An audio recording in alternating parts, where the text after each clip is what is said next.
Esse estudo que eu vou apresentar aqui, ele foi baseado em algumas fontes. A primeira, o Alcorão, conforme ele está disponibilizado na página oficial do islamismo no Brasil, que é o Centro Cultural Beneficente Árabe Islâmico de Foz do Iguaçu. Então, é o site oficial da comunidade no Brasil, e lá eles dispõem o Alcorão. Eu tive a oportunidade de ler o Alcorão e pesquisar várias vezes, por conta de alguns debates que eu tive com um professor islâmico, algum tempo atrás, quando eu era pastor em Recife, antes desse meu pastorado atual. Então, isso me obrigou a ler o Alcorão e tentar entender o que é que está escrito ali, para poder debater com aquele professor. Também consultei estudos, artigos, livros de ex-muçulmanos, livros de missionários que trabalham entre os muçulmanos. Para compor esse estudo, o meu alvo é fazer uma comparação entre aquilo que o islamismo pensa e aquilo que o cristianismo reformado, não é? O cristianismo protestante pensa. Então, vamos começar com algumas considerações gerais. O islamismo é um sistema religioso que foi fundado no início do século VII por um homem chamado Maomé, ou Mohammed, e atualmente é a religião que mais cresce no mundo. Na Europa, então, ela avança cada vez mais. A palavra Islã significa submissão e vem de uma raiz árabe que significa paz. Não sei se vocês perceberam. Islam, Shalom, são as mesmas consoantes. Então, o árabe e o hebraico, são línguas semíticas, estão próximas, não é? Então, é a mesma raiz de onde vem o Shalom árabe, a palavra Islã significa paz. Ou submissão, desculpem. E o muçulmano ou islâmico é aquele que se submete a Alá. Essa é a origem do nome. Atualmente, pelas pesquisas, 1/3 da população mundial é cristã, 33%. Ou seja, o cristianismo tem 2,18 milhões de pessoas no mundo. Isso em uma população de 6,5 bilhões, mais ou menos. Os muçulmanos representam o segundo maior grupo, com 1,6 milhões de seguidores, perfazendo 23,4%. Obrigado, David. Ficou apertando minha orelha aqui, mas tudo bem. A estimativa, se continuar nesse ritmo de crescimento, a estimativa é que em cerca de 30 anos, o número de islâmicos será igual ao de cristãos no mundo. No Brasil, de acordo com o IBGE de 2010, existem 35 mil muçulmanos, mas as fontes islâmicas consultadas dizem que eles são pelo menos 1,5 milhão de pessoas aqui no Brasil. Ou seja, eles cresceram cerca de 30% no Brasil nos últimos 10 anos. O foco do islamismo, as suas comunidades, são mais no sul do país, especialmente Foz do Iguaçu e outras cidades do Paraná. Essas comunidades islâmicas, elas são compostas, na maioria, de imigrantes de países como Bangladesh, Afeganistão, Paquistão, Angola, Moçambique, Palestina, Iraque, Jordânia, Índia, Síria, Gana, Líbano, Guiné, Senegal, Marrocos, Egito, Congo, Somália e do território da Caxemira. Muitos deles entram no Brasil alegando perseguição política ou religiosa para obter o visto de permanência no Brasil. Então, segundo eles, são 1,5 milhões, isso aí já ultrapassa, com certeza, várias das denominações tradicionais. É um número maior do que o dos batistas, do que o dos presbiterianos, dos metodistas e dos anglicanos. Eles se tornaram notórios por causa dos atentados terroristas, porque grupos terroristas que assumiram a autoria desses atentados mundo afora, eles se declararam muçulmanos e disseram que estão fazendo aqueles atos terroristas em nome de Alá. também conhecida, os vídeos, ou figura, ou áudio de terroristas, antes de se explodirem ou antes de atirarem nas pessoas, gritarem Alá é grande, e assim por diante. Autoridades islâmicas em todo o mundo condenam esses atos terroristas. Então, na maioria, as autoridades islâmicas dizem, nós não concordamos com esses atos terroristas. E dizem que o islamismo é uma religião de paz. Veremos mais adiante. Bom, um pouquinho sobre a história do islamismo, porque entender um pouco a história ajuda a gente a entender o que é que aquela religião é, o que é que ela representa. Maomé, ou Mohammed, o profeta do islamismo, nasceu na cidade de Meca, na Arábia, no ano 570. A essa altura, os cristãos, através das cruzadas, haviam dominado toda aquela região, e aqui nós estamos no século VI para VII, e o tipo de cristianismo que prevalecia era aquele da Idade Média que a gente falou ontem, já cheio de acréscimos e cheio de invenções humanas. Na adolescência e mocidade, o Maomé teve contato com esse cristianismo já católico, desfigurado, do início da Idade Média, e para ele, os cristãos acreditavam que Maria era Deus e que Maria era parte da divindade. Ele cresceu entendendo isso a respeito do cristianismo, considerando que no início da Idade Média, Maria já vinha ganhando muito espaço dentro da liturgia católica. Quando ele tinha 25 anos de idade, ele diz que, enquanto meditava numa caverna, ele recebeu uma visita do anjo Gabriel, que se tornou a primeira de muitas outras visitas.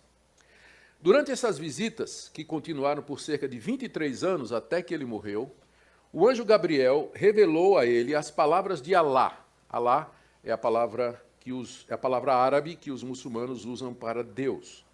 Esse Maomé, ou Mohammed, ele não sabia escrever.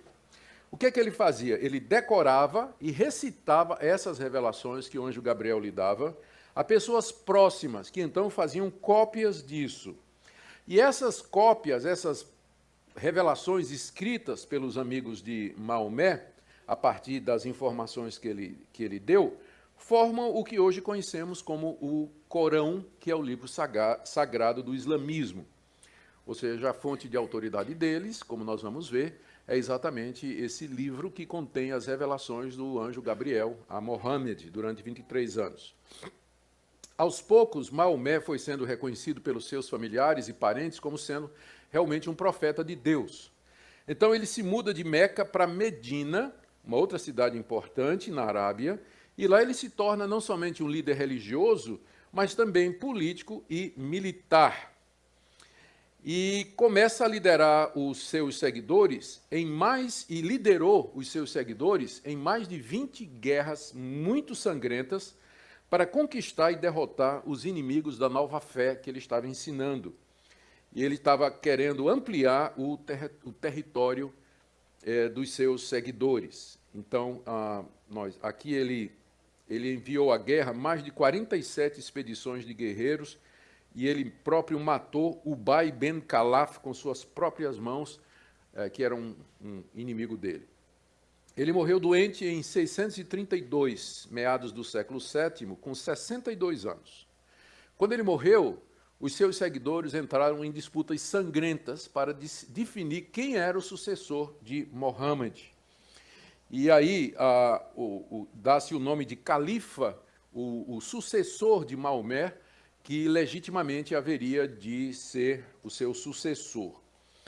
E a partir dessas divisões, surgiram dois grupos dentro do islamismo, que pouca gente não sabe a diferença do que é um xiita, o que é um sunita, não é? Eu vou explicar daqui a pouco, mas surgiram esses dois grupos a partir dessa questão. Maomé morreu, quem é o sucessor dele? E aí o pau quebrou, não é? E surgiram duas linhas dentro do islamismo. Bom, a partir daí o islamismo começa a se propagar amplamente, maiormente pela conquista militar na Ásia, África e Oriente, e continua assim até o dia de hoje. Muito bem, quais são as fontes de autoridade do islamismo? Nós já dissemos aqui que é muito importante fazermos essa pergunta quando a gente está analisando uma religião. Em que é que aquelas pessoas baseiam aquilo que elas dizem e aquilo que elas praticam? Em que é que elas acreditam? Qual é a fonte de autoridade delas? No Islã, a fonte suprema, embora não a única, é o Alcorão, que significa leitura por excelência ou recitação. Conforme nós já dissemos aqui, o Alcorão é a coleção daqueles ditos, frases, declarações de Maomé que supostamente ele recebeu do anjo Gabriel durante 23 anos. Para o islamismo, o Alcorão é a palavra final e completa de Deus, a última revelação de Deus para a humanidade, superior às escrituras hebraicas do Antigo Testamento e superior ao Novo Testamento. O Islã se vê como a terceira grande revelação. Primeiro, Deus se revelou a Moisés. Você tem o Antigo Testamento. Depois, Deus se revelou em Jesus Cristo. Você tem o Novo Testamento. E depois, Deus se revelou em Maomé. Você tem o Alcorão. Então, é a terceira maior revelação de Deus à humanidade e, portanto, sendo a última, é a mais completa e superior a todas elas. O Alcorão está na base da cultura islâmica, porque o Alcorão traz determinações para todas as áreas da vida e regulamenta todas as atividades humanas, assim como a Bíblia faz para os cristãos. Então, no Alcorão, tem informações sobre como criar filhos, como fazer negócios, como tratar os inimigos, como se relacionar com Deus, como comprar terrenos, como vender terrenos, como tratar escravos, tem tudo, né? Então, o Alcorão está na base da cultura islâmica, assim como a Bíblia está na base da cultura cristã. Mas existe uma segunda fonte de autoridade dentro do islamismo, que é chamado de Sunna, que é uma coletânea de histórias que completam o Alcorão. São histórias que não foram escritas por Maomé, mas por outras pessoas, a respeito do que Maomé fez e disse durante a sua vida. São histórias, lendas que circularam boca a boca durante muitos anos, até que finalmente, depois de cerca de 100 anos, depois da morte de Maomé, essas histórias elas foram coletadas e escritas nesse livro que é chamado de Sunna. Então, o Alcorão é a base, é a autoridade máxima, mas ao lado, complementando, tem a Sunna. A Sunna tem 6 partes e ela consiste na aplicação prática da religião islâmica conforme ensinado por Maomé. Aqui a gente já está na hora de falar sobre as diferentes denominações islâmicas. Dentro do islamismo existem várias correntes, mas as duas principais são, primeiro, os sunitas, que são 90%. Os sunitas são aqueles, como o nome já está dizendo, que além do Alcorão aceitam a Sunna como base da religião islâmica. E os xiitas, que o pessoal geralmente considera os mais radicais, exatamente porque eles não aceitam a Sunna, só o Alcorão. São puristas, não é? A revelação de Deus mesmo é no Alcorão. Sunna é apócrifo. Né? Sunna é apócrifo. Então, eles brigaram e se dividiram logo depois da morte de Maomé, entre outras coisas, exatamente por conta, brigaram por questões do califado, de território, e depois essa divisão se consolidou em torno dessas duas fontes de autoridade. Sunitas é o maior grupo, 90%, aceita o Alcorão e o Sunna. Xiita é o mais radical, que aceita somente o Alcorão como fonte de autoridade. Os xiitas, que são os mais radicais, eles se localizam, ou têm como capital, ou tem como sede Damasco, capital da Síria. É lá que tem o califado dos xiitas. É um grupo que ainda hoje é minoritário e que é conhecido pelo ser radical, tradicionalista, e conservando as antigas interpretações do Alcorão e que defendem a implementação da lei islâmica, ou a Sharia. Então, quando vocês veem aquelas posturas radicais a respeito da mulher, que só aparece o branco do olho, né, toda vestida de preto e determinadas regulamentações, aquilo ali não são todos os islâmicos, aquilo são os xiitas implementando a Sharia. Os sunitas, eles já são, que são a maior parte, eles têm uma postura mais abrandada com relação à interpretação do Alcorão. Eles são em muito maior número, os sunitas, e ficaram conhecidos primeiro porque eles divergiram da concepção sucessória de Maomé, brigaram com os xiitas, e depois, porque, como eu disse, eles sempre atualizam as suas interpretações do Corão e da lei islâmica, levando em consideração as transformações pelas quais o mundo passou. e usam a Sunna. Então, isso aí é importante a gente fazer essa distinção, porque como os xiitas são mais ativos, e é o pessoal que está mais interessado na chamada Guerra Santa, então o pessoal pensa que o islamismo é aquilo que os xiitas estão fazendo. Na verdade, não é. Os xiitas representam uma proporção pequena dentro do islamismo. É porque eles são muito radicais, estão por trás, e grupos terroristas se declaram xiitas, e eles assumem atentados terroristas, então a gente fica com a impressão de que o islamismo é aquilo que é representado pelos xiitas, quando, na verdade, não é exatamente. Muito bem. Vamos agora para um pouquinho da doutrina do Islã. Isso é um pouco da história deles. Né? Em que é que os islamitas acreditam? A teologia islâmica pode ser resumida em 5 pontos. Deixa eu ver se eu peguei aqui todos eles, para não deixar claro. 5 pontos. Primeiro, a crença em Deus, crença nos anjos, crença nos profetas, crença nas revelações e crença no último dia de julgamento e na vida futura. São os 5 pontos. Nós não temos 5 pontos do calvinismo? Pronto, então 5 pontos do islamismo. São esses aqui. A tulipa islâmica. O Islã ensina que os seres humanos... Veja só, isso aqui é importante.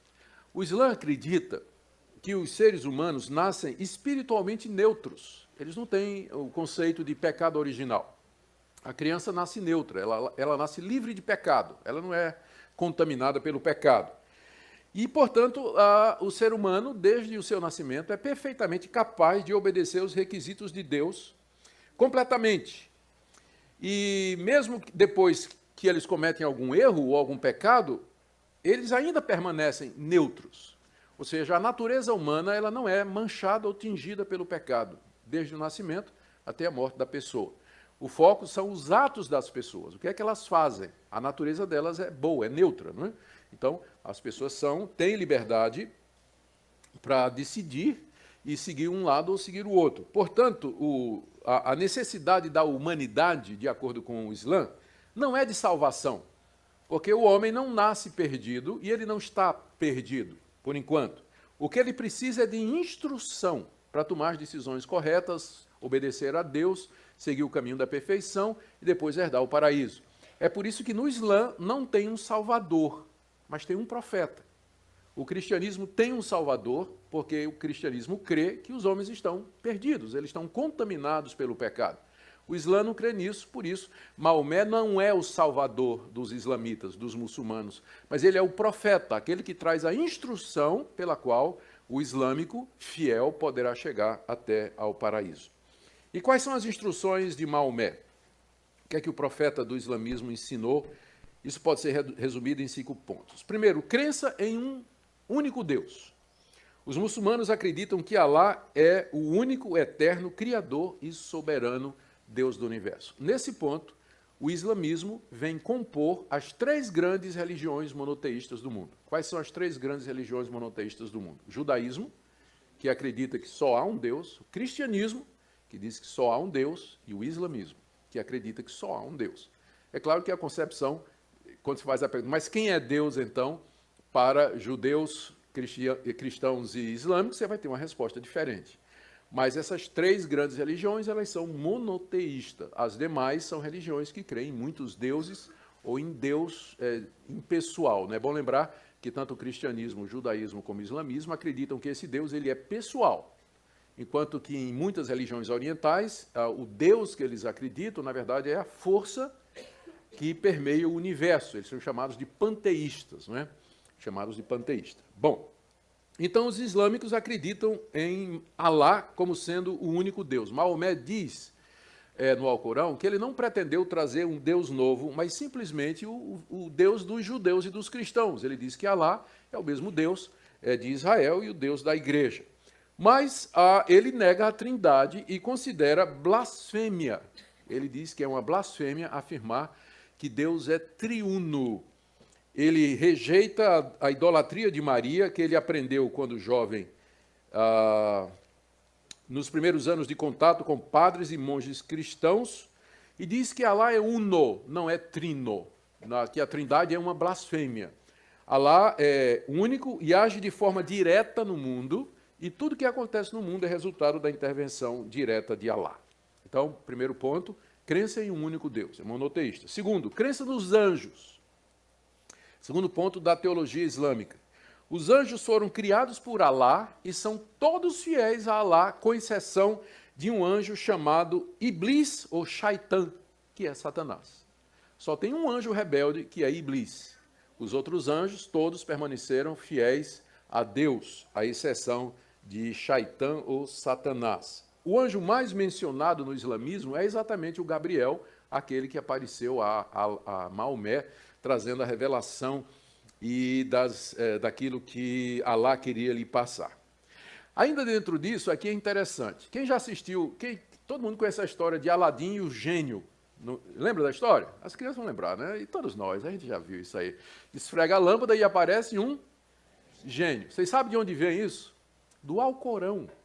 O Alcorão diz que existem gênios, que Deus criou estes seres intermediários entre o homem e os anjos, e que eles podem ou ir para o inferno ou ir para o paraíso, dependendo se eles forem bons aqui nesse mundo. Então está lá, está lá no Alcorão. Lá no Alcorão diz que alguns gênios se tornam muçulmanos e são salvos, e outros irão para o inferno. Muitos muçulmanos modernos e esclarecidos, eles não acreditam nisso, não é? Mesmo que esteja no Alcorão. Bom, então essa é a segunda crença fundamental, crença nos anjos. Terceira, crença nos profetas. Os profetas que eles falam no Alcorão são os profetas bíblicos, terminando com Maomé, que é o último profeta de Alá. Eles dizem que Alá mandou muitos profetas no mundo. Adão foi o primeiro profeta de Alá, Adão, o escolhido de Alá, Noé, o pregador de Alá, Abraão, o amigo de Alá, Moisés, o porta-voz de Alá, Jesus, a palavra de Alá, e Maomé, o profeta de Alá. Então, Maomé é o último profeta, a última pessoa que Deus levantou para trazer revelação. Está nessa linha de Adão, Noé, Abraão, Moisés e Jesus. Maomé, portanto, é glorificado entre os muçulmanos como sendo o profeta de Deus. E há muitas lendas elaboradas sobre ele, cerca de 100 anos depois da sua vida, com muitos milagres e atribuições feitas pelos seus seguidores. Então essa é a terceira crença, crença nos profetas. A quarta crença é crença nas revelações de Deus ou nos livros.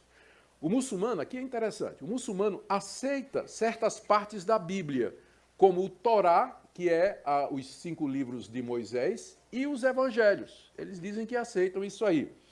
E ele acha que o resto foi tudo corrompido pelo homem. Eles dizem também que quando Jesus subiu aos céus, Jesus levou com ele o verdadeiro evangelho, que o que ficou, que é o evangelho que nós temos, é deturpado. Porque o verdadeiro evangelho Jesus levou quando subiu aos céus.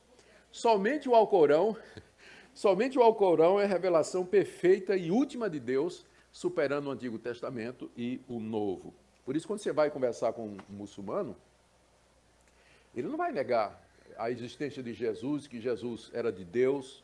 Ele não vai negar a Bíblia, especialmente os Evangelhos. Se você for para o livro de Moisés, para os livros de Moisés, os 5 primeiros da Bíblia, ele também não vai ter dificuldade. Ele vai aceitar aquilo ali sem dificuldade, não é? O problema é quando você, então, disser que Jesus é o Filho de Deus. Aí não vai dar certo, porque ele vai dizer que isso aí é blasfêmia. Bom, a última crença é a crença no dia do julgamento.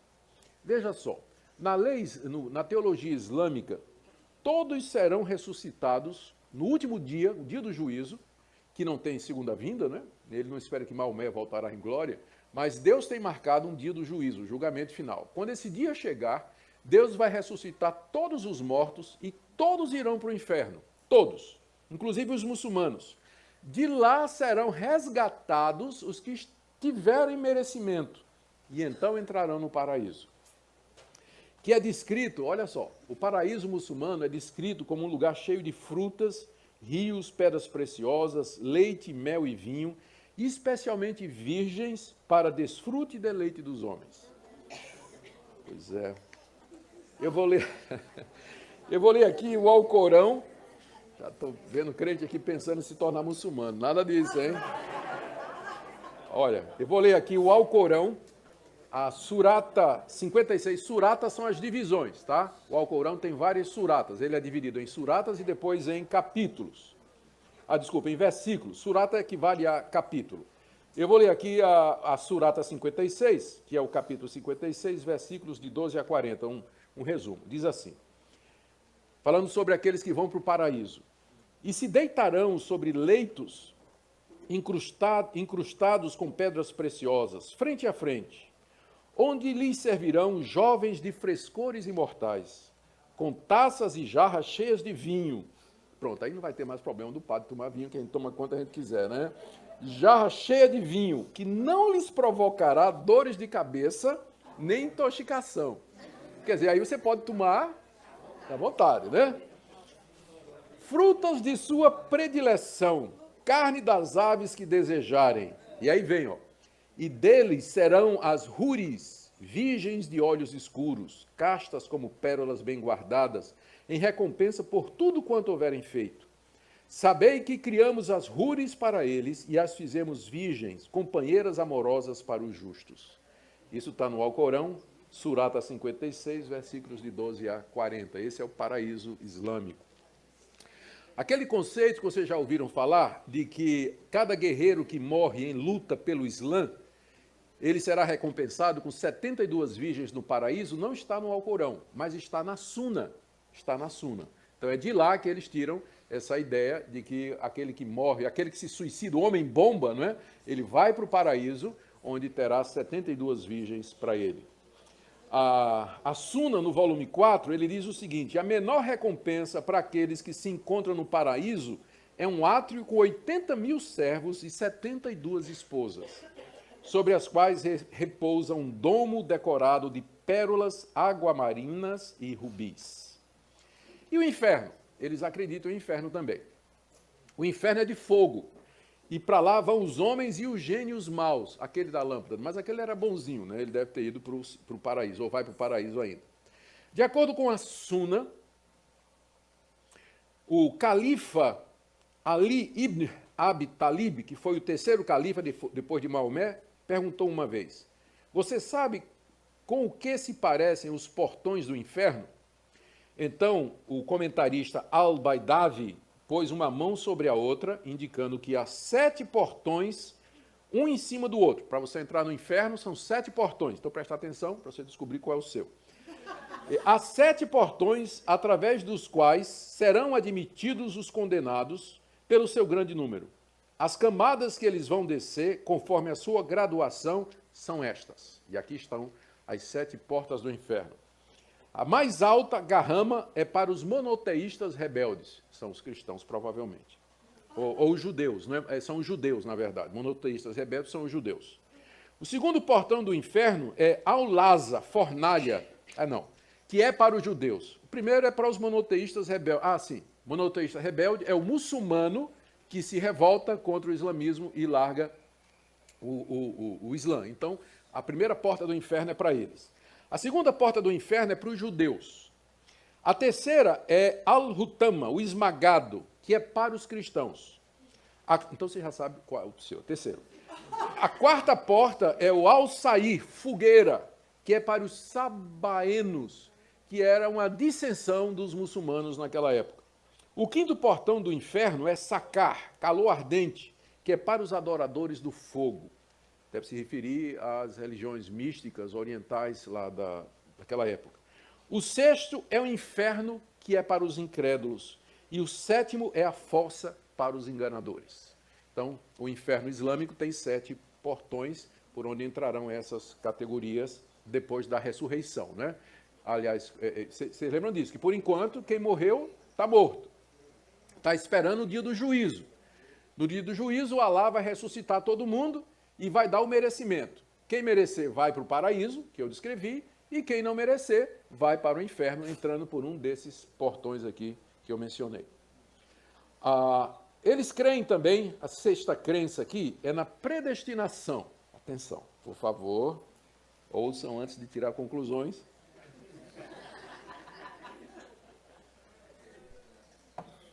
A grande maioria dos muçulmanos crê que Alá já decretou tudo o que vai acontecer.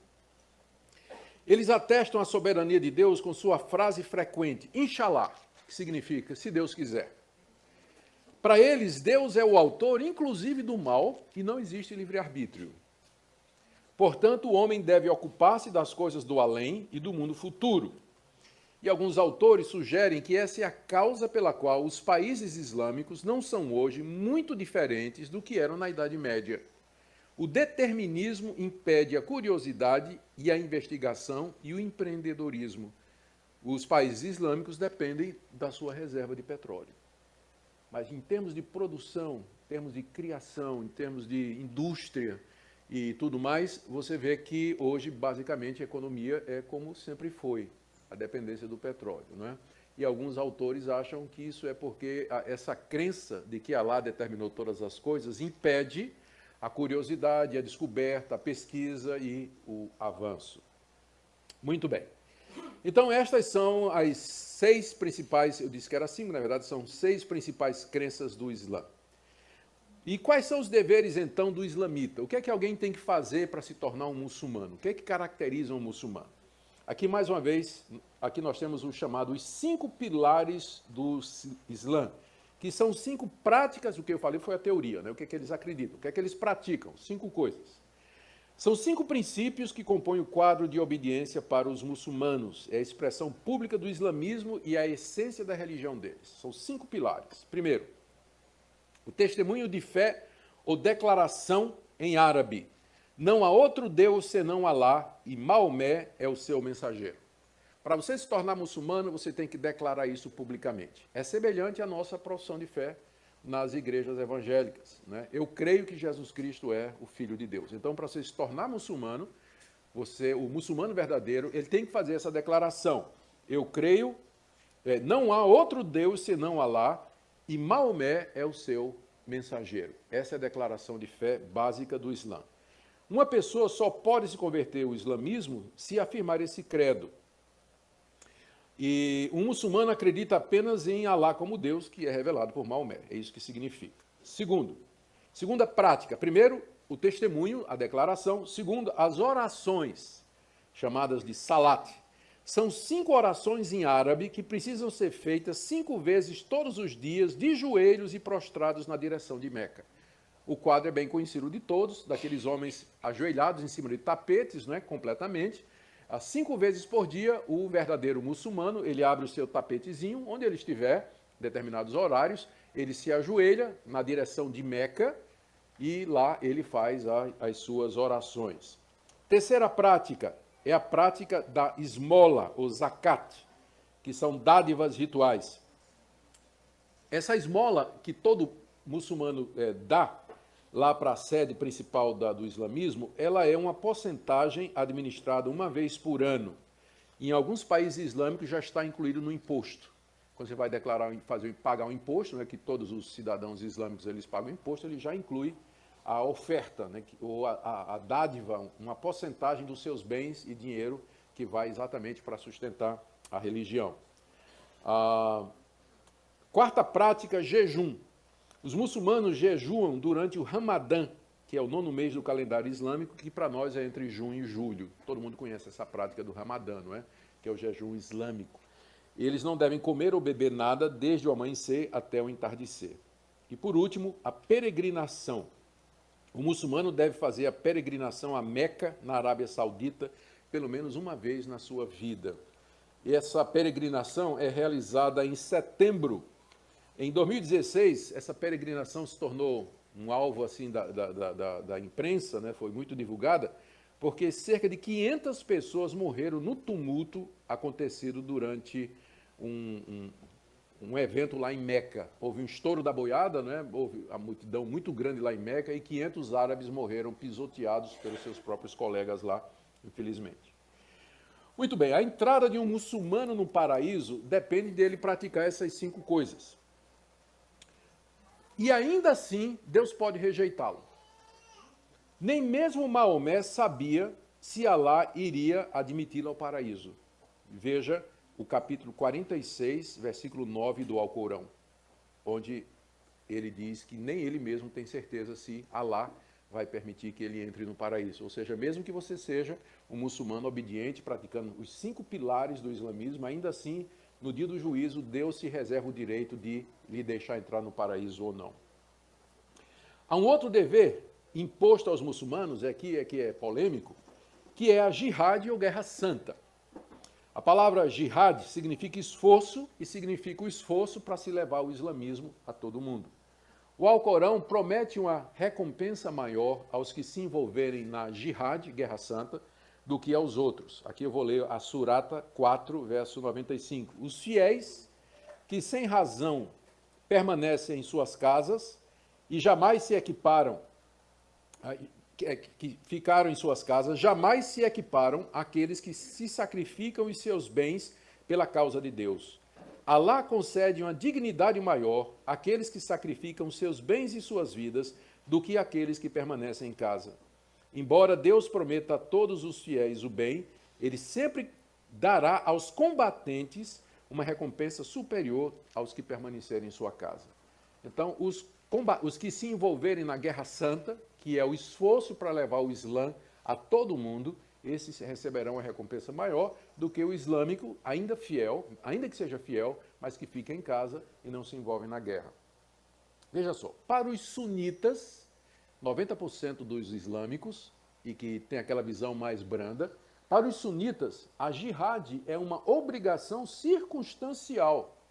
Não é uma obrigação para todo muçulmano se envolver. Essa é a interpretação sunita. Em teoria, a jihad é um dever de todo muçulmano, mas é levado a efeito somente por uma parte da sociedade muçulmana, até que o mundo inteiro se torne islâmico. Essa guerra santa, ou jihad, ela era o dever de cada califa que foi o sucessor de Maomé. Quem começou a guerra santa foi Maomé. Né? Nós falamos sobre as mais de 40 expedições guerreiras que ele fez para conquistar território e estabelecer o califado dele, lá em Medina. Mas era o dever depois de cada sucessor de Maomé, anualmente mobilizar o exército e fazer guerra com países não muçulmanos. Atualmente, muitos muçulmanos procuram dar uma interpretação diferente aos textos do Alcorão, que sancionam a guerra contra os infiéis a Alá e a morte deles. A grande maioria dos muçulmanos vai dizer que são contra o terrorismo atual, não é? Mas aí vem a pergunta: é o islamismo realmente uma religião que promove a violência? E aqui eu diria o seguinte: eu vou ler alguns textos do Alcorão aqui para vocês. Mas antes eu quero prefaciar com essas observações. Primeiro, a grande maioria dos muçulmanos não são terroristas.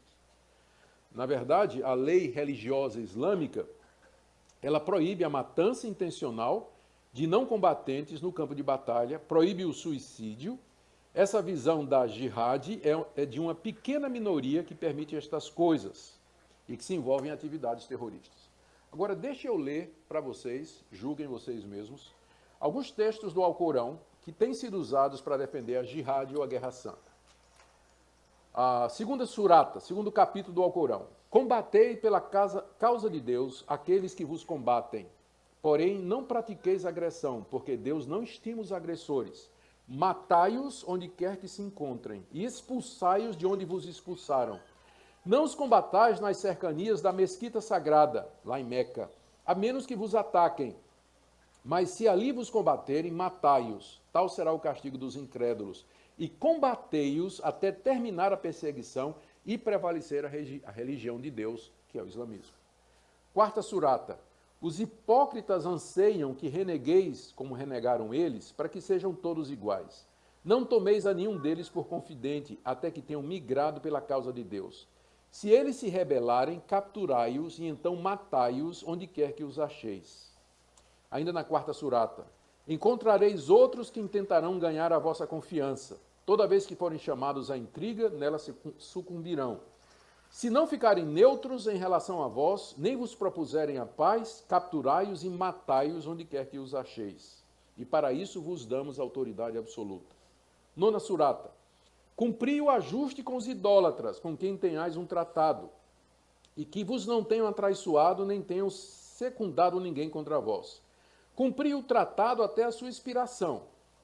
Mas quanto aos meses sagrados, quando os meses sagrados tiverem transcorrido, matai os idólatras onde quer que os acheis. Quer dizer, você pode fazer um acordo com os idólatras, mas quando terminar o prazo, pode matar. Capturai-os, acossai-os, espreitai-os. Caso se arrependam, observem a oração, paguem esmola e abram o caminho. Quinta surata, o castigo para aqueles que lutam contra Deus e contra o seu mensageiro e semeiam a corrupção na terra é que sejam mortos ou crucificados, ou lhes seja decepada a mão e o pé opostos ou banidos. Tal será para eles um aviltamento nesse mundo e no outro sofrerão um severo castigo. Essas são apenas algumas passagens do Alcorão que são usadas para justificar a Guerra Santa. Aqui, a Maomé está dizendo que dá autoridade aos seus seguidores para perseguir e matar os rebeldes, os idólatras, aqueles que se opõem, e que façam isso até que o islamismo seja a religião que ocupa o mundo todo. É preciso dizer que não são que essas passagens não são interpretadas de uma maneira só pelos islâmicos. Há grupos que se consideram mais moderados e pacíficos, mas outros grupos entendem que essas passagens e outras autorizam a Guerra Santa, jihad, contra os infiéis como obrigação constante de toda a comunidade islâmica, até que o mundo todo se torne islâmico. Há vários aspectos do islamismo que contribuem para que isso acabe se tornando uma religião que avança pela violência. Veja só. Primeiro, o conceito de conversão. No cristianismo, a conversão é alguma coisa interna. A pessoa tem que crer de coração que Jesus Cristo é o Filho de Deus e que morreu pelos seus pecados. A pessoa precisa ser convencida para se tornar cristã. Senão ela vai ser aquilo que a gente chama de um hipócrita. Ele é cristão de fachada. O verdadeiro cristão, ele é de coração. Precisa crer, ele precisa ter uma conversão interna. Mas no islamismo, a conversão é externa. Porque quais são as 5 obrigações do Islã? Todos os 5 pilares são atos externos. Você dizer com a boca, você praticar a esmola, você jejuar, você fazer a peregrinação e você se ajoelhar no tapete e orar. Então, uma pessoa não precisa estar convencida de que o islamismo é verdade para fazer essas coisas. Então, a conversão no Islã, ela não é interna, mas ela é externa. Ora, se é externa, é possível você coagir alguém na ponta da espada a se tornar muçulmano. Não é? Ou você se torna muçulmano, ou você vai ser decapitado, você vai ser morto. E a pessoa, na hora, se ajoelha, faz 5 orações, faz a declaração de que Maomé, bota a mão no bolso, tira oferta e já marca na agenda dele uma viagem para Meca.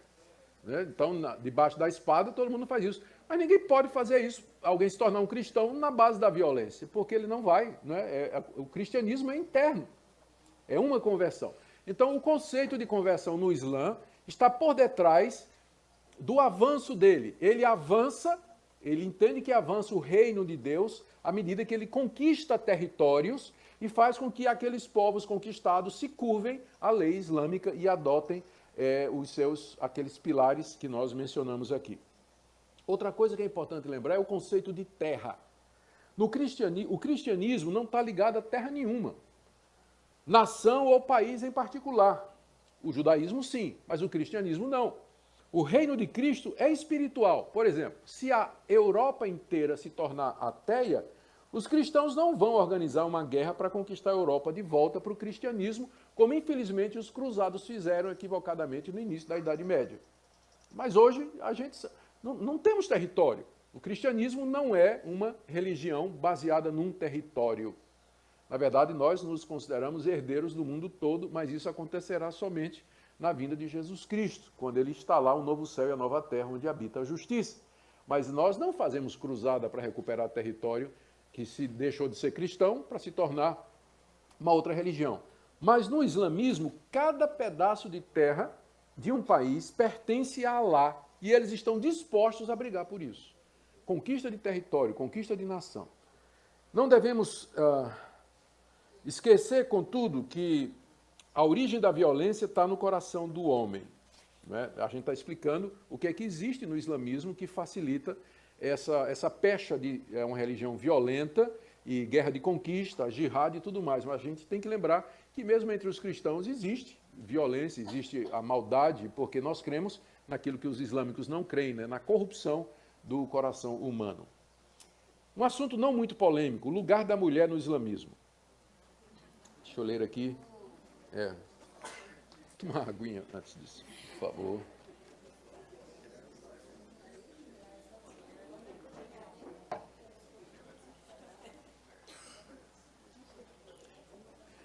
Mais uma vez, eu vou dizer, na população sunita, o papel da mulher é bem mais abrandado, não é?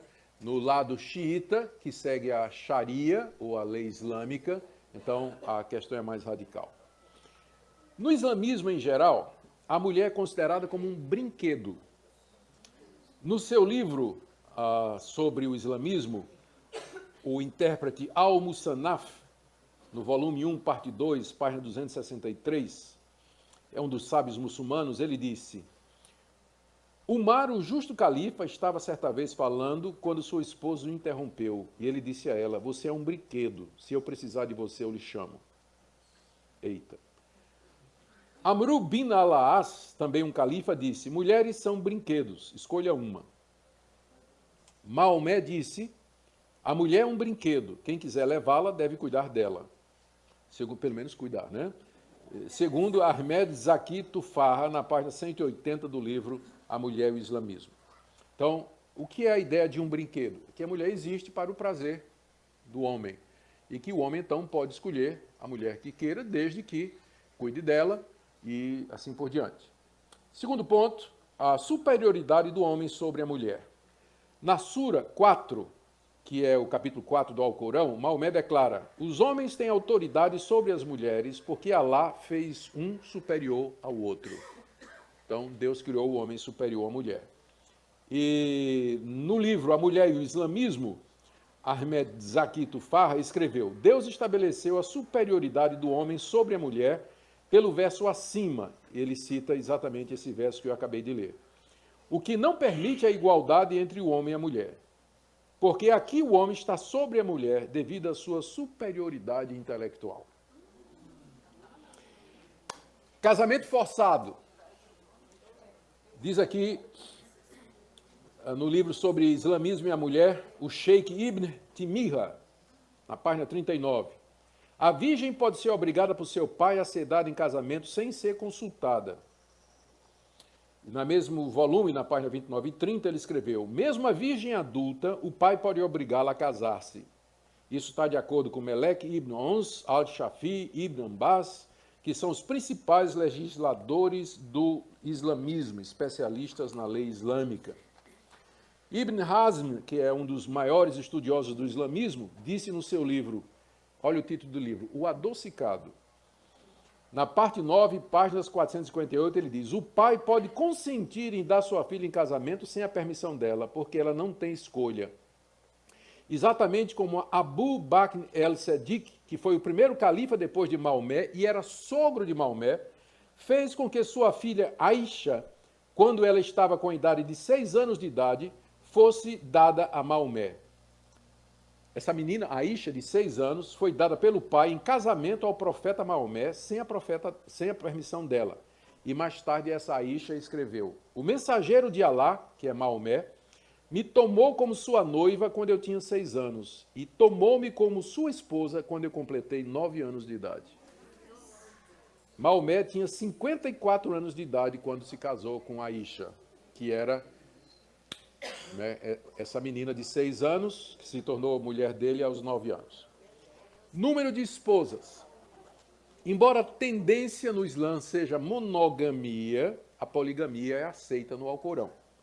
Maomé casou com diversas mulheres ao mesmo tempo e justificou o fato com uma revelação de Alá que permitia que ele tivesse essas mulheres, coisa que era proibida aos seus seguidores. Eu vou ler aqui a Surata 33, verso 52, é o capítulo 33 do Alcorão. Maomé, a palavra que o anjo Gabriel disse a Maomé: ó profeta, em verdade nós tornamos lícitas para ti as esposas que tenhas dotado, assim como as que a tua mão direita possui, que eram as cativas de guerra, as prisioneiras de guerra. Aquelas que Deus fez cair em tuas mãos, as filhas de teus tios e tias, paternas, as filhas de teus tios e tias maternas, que migraram contigo, bem como toda mulher fiel que se dedicar ao profeta por gosto, e uma vez que o profeta queira desposar, esse é um privilégio exclusivo teu, mas é vedado aos demais fiéis.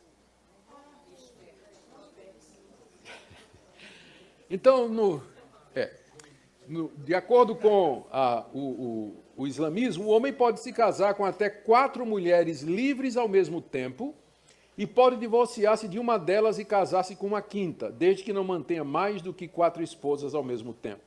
Ele pode ter sexo com um número ilimitado de moças escravas e concubinas. A Sura 4.3 diz, se você tem medo de não poder tratar com justiça os órfãos, case-se com as mulheres que você escolher. 2 ou 3 ou 4. Mas se você tem medo de não poder agir com justiça, então somente com uma, ou aquela que a sua mão direita possui, que seja mais apropriada para evitar que você cometa injustiça. Um sábio muito famoso entre os muçulmanos, eu não sei pronunciar o nome dele aqui, Yuhi al-Oloum-Edin, ele disse, alguns homens têm um desejo sexual tão grande que uma mulher não é suficiente para protegê-los do adultério. Tais homens, portanto, devem casar-se com mais de uma mulher e podem ter até 4 esposas. Muito bem. Vamos então agora para a parte comparativa, né? Quais são as principais diferenças do islamismo para o cristianismo? Eu creio que boa parte dessas diferenças já ficaram claras à medida que a gente foi fazendo a exposição aqui. Em relação ao cristianismo, o islamismo tem algumas semelhanças, mas também diferenças significativas. Assim como o cristianismo, o islamismo é monoteísta, mas parece que as semelhanças terminam aí. Conceito de Deus. No cristianismo, só há um Deus, mas esse Deus é triuno. Pai, Filho, Espírito Santo. São 3 pessoas distintas, sem formarem um Deus de 3 cabeças, um Deus que se manifesta de 3 formas, mas um único Deus em 3 pessoas, que nós chamamos do mistério da Trindade, porque nós não podemos conceber, nós não sabemos como entender o ser de Deus plenamente. Então, a doutrina da Trindade ela é fundamental no cristianismo e é considerada como sendo um daqueles mistérios que não nos foram revelados por Deus. Mas a Bíblia é muito clara. Ao Pai, que a Bíblia considera como Deus, ao Filho, que a Bíblia considera como Deus, e ao Espírito Santo, que a Bíblia considera como Deus, e ao mesmo tempo a Bíblia diz que só há um Deus. Então, como entender esse mistério? Os teólogos vêm, durante séculos, tentando fazer isso, e uma definição que fechou para nós, nos primeiros concílios da igreja, é que Deus é uno, mas ele subsiste em 3 pessoas distintas, Pai, Filho e Espírito Santo, sem que caiamos no erro de dizer que são 3 deuses, ou que é um Deus de 3 cabeças, ou que é o triteísmo, ou ainda dizer que é um único Deus, mas que ele se manifesta ou age de 3 formas diferentes, né? Isso também a gente considera como heresia. Já para os muçulmanos, a Trindade é uma blasfêmia. Para eles, Jesus Cristo não é Deus, ele é um profeta de Deus, enviado de Deus, mas não é Deus, e muito menos o Espírito Santo. Não há conceito de Espírito Santo dentro do islamismo, não há esse conceito. Com relação a Jesus, o Islã ensina que Jesus foi um grande profeta, que nasceu de uma virgem, que viveu uma vida sem pecado, que realizou grandes milagres e que surgirá no final da história, não numa segunda vinda como nós acreditamos, mas quando houver a ressurreição de todos. E eles ainda chamam Jesus de uma palavra de Deus. No entanto, o islamismo nega explicitamente a divindade de Cristo e repudia o título Filho de Deus como sendo uma blasfêmia. Para eles, nós estamos blasfemando contra Deus quando dizemos que Jesus é o Filho de Deus. Como é que Deus pode ter um filho? Eles perguntam, né? Como é que Deus pode ter um filho? Isso é uma blasfêmia contra Deus. De acordo com a opinião da maioria, eles dizem que Jesus não morreu na cruz. Não morreu. É que confundiram uma pessoa com Jesus e então crucificaram a pessoa errada. E que Jesus foi levado ao céu sem experimentar a morte. Por que eles fazem isso? Porque eles querem negar a doutrina de que Cristo, o profeta de Deus, não é? Mesmo que não seja filho, mas que esse profeta de Deus tenha morrido de maneira vergonhosa numa cruz. Ele diz que quem morreu na cruz não foi Jesus, é que na hora lá eles confundiram com outra pessoa e crucificaram alguém como se fosse Jesus. Mas Jesus mesmo subiu aos céus levando consigo o evangelho, deixando, então, um evangelho falsificado aqui nesse mundo, um evangelho que ficou corrompido. O islamismo, então, nega explicitamente a possibilidade da morte substitutiva de Jesus. Nós não somos salvos, de acordo com o islamismo, pela morte de Jesus na cruz, porque quem morreu na cruz não foi ele, foi outra pessoa. Não é? A pessoa é salva pela prática dos 5 pilares e da obediência a Alá. Muitos muçulmanos, como eu disse, não acreditam, então, que Jesus morreu na cruz, porque eles não entendem por que é que Alá permitiria que seu profeta Isa, é assim que eles chamam Jesus, morresse uma morte torturante.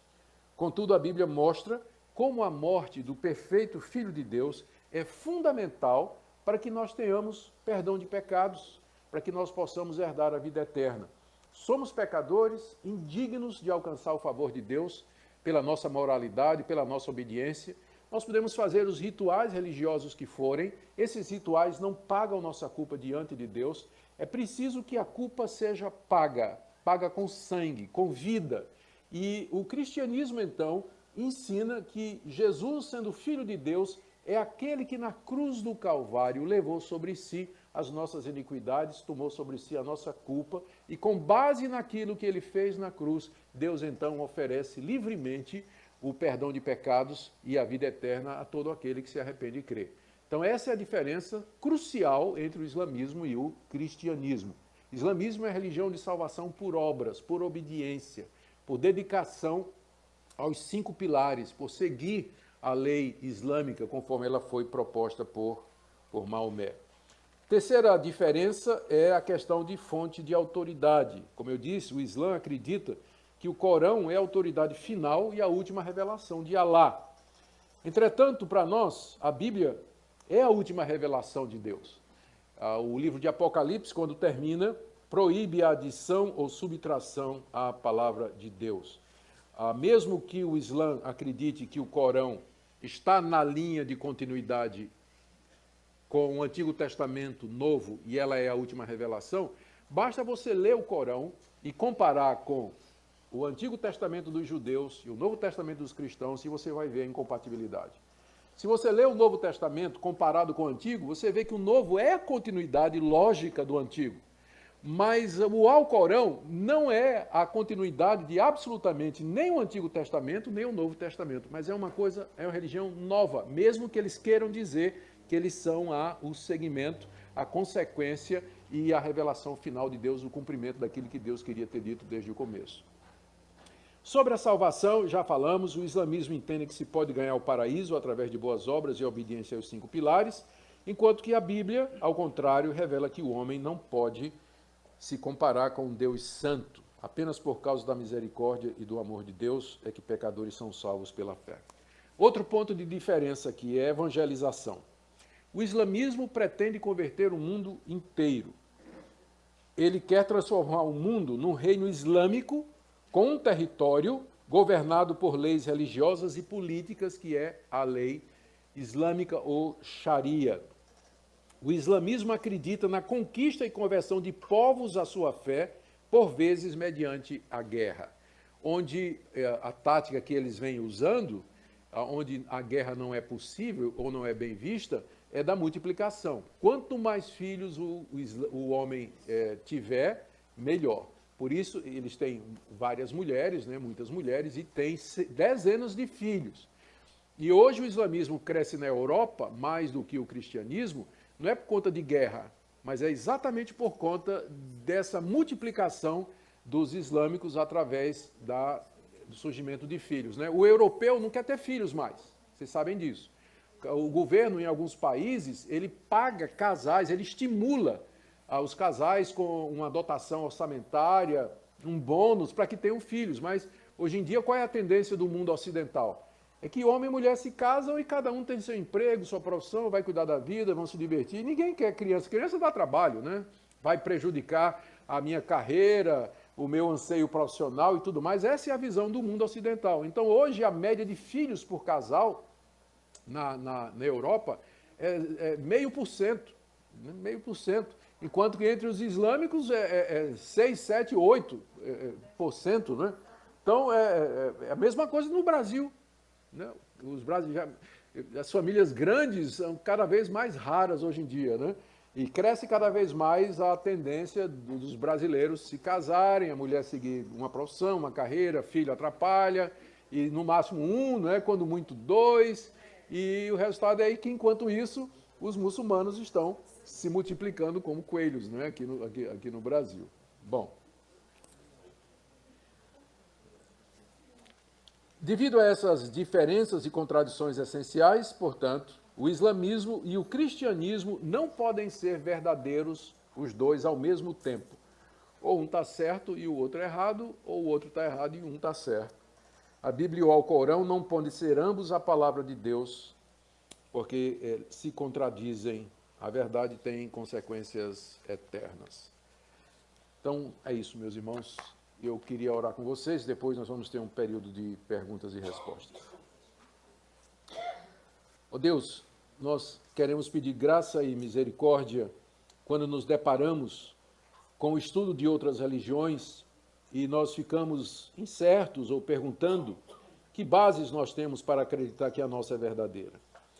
Eu peço que esses estudos nos ajudem a todos aqui a se firmar na fé, e entender com clareza porque o cristianismo, como sendo a tua revelação final em Jesus Cristo, de fato é a expressão da verdade que o Senhor deu a esse mundo, e que não há salvação fora da fé pessoal em Jesus, teu Filho querido. Nós pedimos que assim o Senhor nos ajude, especialmente aqueles que estão em contato com os muçulmanos, com os árabes, e quando houver oportunidade de compartilhar o amor de Deus revelado no seu Filho. Oramos em nome de Jesus. Amém.